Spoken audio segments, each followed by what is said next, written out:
continua líder com 1 ponto à frente do segundo colocado. Com aquela e 3 do à frente do Flamengo. Pois é. Essa comparação. Exatamente. Assim, a lógica, já que a torcida é tão lógica na cabeça da diretoria, eu vou tentar manter esse prisma. Tá. A ideia, me parece, é tirar o Arão do time e dar mais consistência defensiva. Colocar o Pires ao lado do Cuéllar ou mesmo o Ronaldo. Eu não estou escalando o Flamengo, isso não é uma informação. É uma percepção em cima da crítica que foi feita de um time que é o 3º melhor ataque do Campeonato Brasileiro, mas que só tem defesa acima de 5 outras equipes do Brasileirão. Então, é um time desequilibrado. Está quase no Z4 das defesas. Esquece, né, os títulos, porque não é uma questão de resultado, como disse o Casão, é uma questão de desempenho. Me parece que a prioridade, a partir de agora, seja fechar a casinha. Então, eu imagino caindo o Arão dessas possibilidades que a gente... Não imagino que ele coloque Arrascaeta e Diego. Agora, é uma hipótese, eu estou conjecturando. Com a palavra diretoria do Flamengo. Eu não consigo nem olhar para o Marcelo Salles, porque ele chegou agora. Então, aí eu penso assim, você contrata jogadores, né, de alta qualidade, pô, Bruno Henrique, Gabigol, você tem Everton Ribeiro, você tem Diego, você tem Arrascaeta, né? Para você fazer até 2 times, que é a intenção do Flamengo. Quando contratou todo mundo, Sim. é assim, nós precisamos ter um elenco grande, que nós vamos jogar a Copa do Brasil, Libertadores, Campeonato Brasileiro, o Carioca faz parte de uma parte de treinamento. Não era o modelo Filipão? Exatamente. Então, aí é o seguinte, aí você contrata um monte de jogador, né? Aí o treinador é que vai escolher que modo que vai jogar, aí você começa, o que começa a pesar? O tempo vai passando, aí o Arrascaeta tá no banco. Pô, foi caro pra caramba, ganha pra cacete. Aí ninguém analisa a técnica ou a presença do cara no campo. Onde é que ele vai se encaixar, Se analisa o quanto ganha e quanto se gastou. Esse cara nós gastamos muito, ele ganha muito. Pô, por que não é titular? Aí já começa a ter um problema. Quando você começa a analisar um jogador por quanto valeu e por quanto ele ganha, aí começa a ter problema, porque a avaliação do jogador é como você está jogando e como você está respondendo taticamente. Aí você vai para o outro. Pô, o Diego, nós contratamos o Diego, ele ganha pra caramba. Pô, nós fizemos um puto esforço para trazer o capitão do time. Pô, vai ficar no banco? Ele tem que jogar. Olha quanto nós gastamos no Diego, olha a faixa de capitão. Avaliação errada. Não estão avaliando técnica nem disposição tática. E assim vai pelos outros também. Era Berril que foi embora, não era? Berril? Não, Berril da Uribe foi embora. Tinha o Uribe, tinha o Berril e tinha o Gabigol. Pô, o Gabigol contratamos caro pra caramba, meu. Ele não tá fazendo gol, mas foi caro. Avaliação errada. Você tem que avaliar o futebol e a produtividade técnica. E os outros 2 também. São estrangeiros, caramba. Nós brigamos para trazer estrangeiro e os caras vão ficar no banco? Avaliação errada. Então tem um monte de jogadores no Flamengo que a avaliação pública está sendo equivocada. Só o Abel estava fazendo a avaliação certa, porque ele era o treinador. Eu não estou falando que ele estava bem ou estava mal. Estou falando de avaliação correta de futebol. A avaliação pública e a avaliação do torcedor, ela estava sendo equivocada, por causa que estão avaliando quem tem que jogar pelo valor que foi gasto, pelo valor que ganha.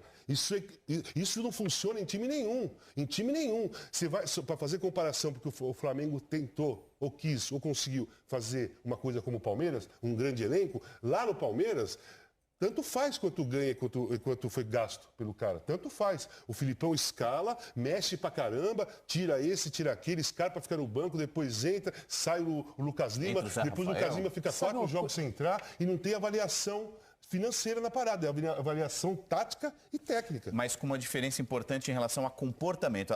Eu concordo com o Casão. A torcida do Palmeiras está de barriga cheia, com 2 títulos brasileiros e uma Copa do Brasil. Há 5 anos a torcida do Flamengo espera por um título. E aí ela não respeita o processo. Começo, meio e fim. Formação. Como é o São Paulo. Exatamente. Aí que é para ontem. Não importa que o Abel tenha 4, 5 meses de trabalho. O time tinha que estar em junho jogando. Além do 3º melhor ataque, tinha que ter mais ou menos a 3ª, 2ª melhor defesa. Então, mas isso nunca vai acontecer se ficar avaliando os jogadores que vão jogar pelo preço que foi gasto e pela grana que ganha. Ou se ficar contratando o técnico sem saber o que você quer dele. Então, porque do Dorival pro Abel, eu acho que o Flamengo deu uma piorada. Eu acho que foi uma mudança brusca de estilo de trabalho, foi um choque de estilos. Vendo que o Flamengo jogava no passado. Uma grande pergunta para tentar, sei lá, a gente entender o que funciona e o que não funciona no Flamengo. O que o Flamengo busca como estilo de jogo para uma equipe do Flamengo? O que eles buscam? Era Dorival, aí veio o Abel. Aí o Abel pediu demissão, vai ficar o garoto lá. Mas aí vai vir um outro Eles já não já. sabem, Casão. Então, Ou só estão falando o nome do Jesus porque Jesus estava aí semana passada. Então, é isso que eu tô falando. Se Jesus não tivesse aí... Isso aí é mais um agravante. Você não tem convicção de estilo de jogo. O que você quer? Quando você contratou esse monte de jogador, né, a diretoria contratou esse monte de jogador, sentaram e discutiram qual é o estilo de estilo de jogo que o Flamengo ia buscar? Teve essa discussão? A meu ver, não teve. Aliás, porque muda, chiam, põe esse, não, tira aquele, não quer esse lateral, põe o outro, zagueiro, volante, o outro gastou muito, tem que jogar, o outro ganha muito, tem que ganhar. Então não tem estilo de jogo, Contrataram 500 caras pro lado esquerdo na mesma posição e lá atrás continua a mesma coisa. Aí eu te pergunto, quantos times do Campeonato Brasileiro eles têm um estilo definido de jogo, escolhido, trabalhado, pensado, independentemente de resultado? Corinthians, Atlético Paranaense, Palmeiras, Corinthians, Atlético Paranaense, Cruzeiro. Fluminense, talvez, no Vinícius. Fluminense está buscando. Está buscando. Mas o técnico tá sabe no o que é. caminho. Não, tem a coisa definida, mas ele está buscando uma consolidação do negócio. Né? O Fortaleza tem um estilo Fortaleza definido. tem. Porque lá embaixo, não é porque está na zona de rebaixamento... Bahia tem. Bahia tem estilo definido. Né? Bahia tem estilo... O que aconteceu com o Bahia? Jogou 3 vezes com o São Paulo, ganhou 2, empatou uma lá no Morumbi, não tomou gol em nenhum jogo e fez 2 no São Paulo. E nesse meio venceu o Fluminense. Nesse meio venceu o Fluminense. Olha, eu não sei se vai fechar com Jesus, mas é bom a torcida do Flamengo e a diretoria não perderem de vista que ele é um cara extremamente capaz.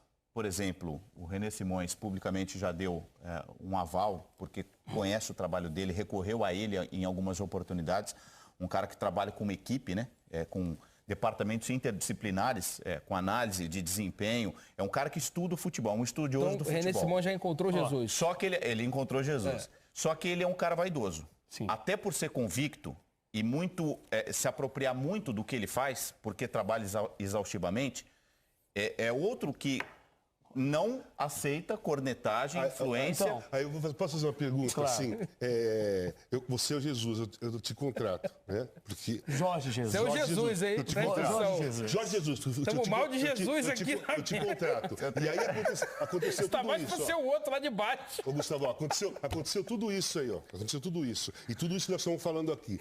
Aí eu contrato. Aí eu falo para você assim, apresenta para a torcida e fala assim, lança o seguinte, esse jogador foi caro. Então, é aí que eu ia chegar, Casão. Ele não vai aceitar essa... Eu conversei com 3 colegas jornalistas portugueses, assim, desde essa... não é apenas porque o Jesus veio a convite do patrocinador do Atlético Mineiro, e aí essa gestão dos empresários do Jorge Jesus, por isso que ele estava no Brasil. É um mercado que ele quer ocupar. Sim, ele sonha trabalhar aqui, né? Segundo o próprio. Não é porque ele foi e assistiu, coincidentemente, Atlético Mineiro e Flamengo, ele estava pelo Atlético. Que ele está nessa rota. Nessas idas, a apuração dos nossos colegas do Globoesporte.com, houve contato sim. Pode ter chegado através dos empresários, olha, a gente está percebendo o que está acontecendo aí, é o seguinte, tem o Jorge Jesus, ele quer trabalhar no Brasil. E isso pode ter chegado a vários dirigentes de vários clubes brasileiros, mas o Flamengo conversou com o Jorge Jesus antes, ou pelo menos com seus interlocutores. Ele é um treinador que tem 64 anos. Ele estourou no Benfica já mais experiente, 10 anos 53, 10 anos atrás. Atualmente, ele está em baixa. E não é um multicampeão, ele tem basicamente 3 títulos. Tricampeão português pelo Benfica. Então, algumas características que eu julgo importantes do Jorge Jesus, que pode bater com esse elenco do Flamengo. Ele gosta de jogadores renomados. Usa jogadores que têm nome, mais conhecidos. Ele gosta desse estilo. Ele prefere, em contraposição, por exemplo, a jogadores de base. É um técnico que dá menos oportunidades aos jogadores da base. Portanto, o Flamengo tem um elenco aí recheado de atletas que passaram em seleção brasileira, colombiana, uruguaia, e jogadores da base caros. É um clube que usa demais a base. Pode não estar no time de cima, mas é um time mas que abandonou a prioridade da base há muito tempo. Rapidinho assim no elenco aqui, me ajuda. Léo Duarte é até titular. Tuller. César. Lincoln vem entrando. César. Isso. Só jogadores que têm frequentado jogos importantes. Estão no grupo Ronaldo. Ronaldo. Então... Mas não são jogadores como os anos 80, um time que tinha cara da base. Aí, agora, Jorge Jesus, ele é vaidoso, tem muita confiança na própria qualidade e pode parecer e soar como uma empáfia. Por isso mesmo, ao confiar tanto no próprio trabalho, ele é centralizador, ele gosta, por exemplo, esse tipo de interferência que aconteceu recentemente, essa permissão ao diálogo de a direção do Flamengo, de integrantes da diretoria falarem, sugerirem quem Abel poderia escalar, não cola com Jorge Jesus, por exemplo. Ele não aceita, aliás, pelo contrário, ele até ultrapassa as próprias funções de técnico que lhe cabe normalmente.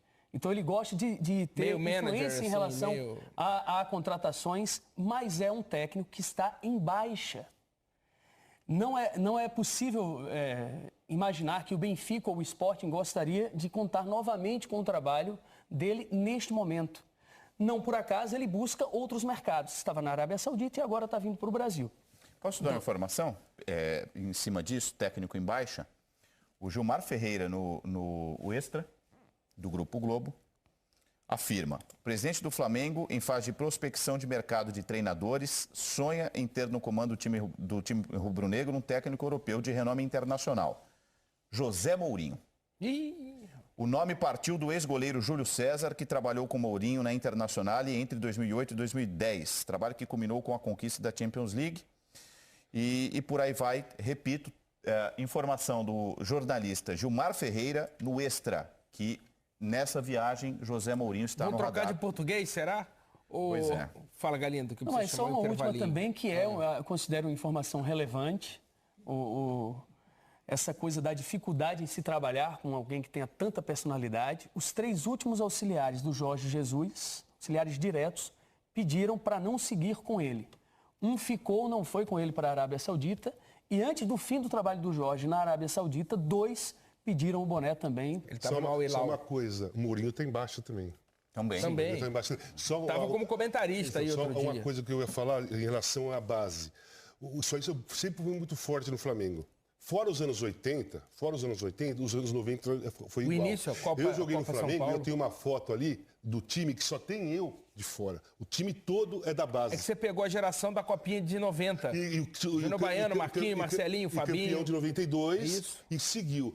Mas assim, o Flamengo sempre teve como história, uma expectativa na base muito grande e colocando em massa jogadores da base para jogar. O Flamengo perdeu essa convicção também, que é uma convicção, ou esse estilo, faz pouco tempo. Faz talvez uns 4, 5 anos, talvez, que o Flamengo é um time comprador para fazer time com jogadores de nome. Faz muito pouco tempo. Então, eu acho que isso também influencia na impaciência do torcedor, que é acostumado a ver times feitos na casa jogando e sendo campeão por eles. E se surge ali na virada dos anos 90 para anos 2000, que o Flamengo inaugura um balcão de negócio, os jogadores vêm, ficam 6 meses, vão embora. Aí foi Denilson, Alex, um monte de nome aqui. Zé Roberto. Quanto tempo faz no Campeonato Brasileiro que o Flamengo vem... um campeonato vai lá, segundo, terceiro, e outros 6 fica do meio para baixo, ou um pouquinho para cima do meio. Aí depois vem, fica em quarto e fica mais um montão. Não está acontecendo isso com o Flamengo? Não está? Tá. É coincidência está acontecendo isso com o abandono de importância que a base tem para fazer parte do time, não é do grupo, não é do elenco. Encaixar no elenco lá, tem todos os times do Brasil, tem jogadores da base. Eu estou falando dar importância para os jogadores da base e fazer 5, 6, ou quanto tiver de bons jogadores fazendo parte do time, porque isso faz parte da história e a torcida do Flamengo é acostumada a isso. Isso não vem acontecendo há muitos anos. O pôster craque que o Flamengo faz em casa está lá amarelado nos vestiários da Gávea.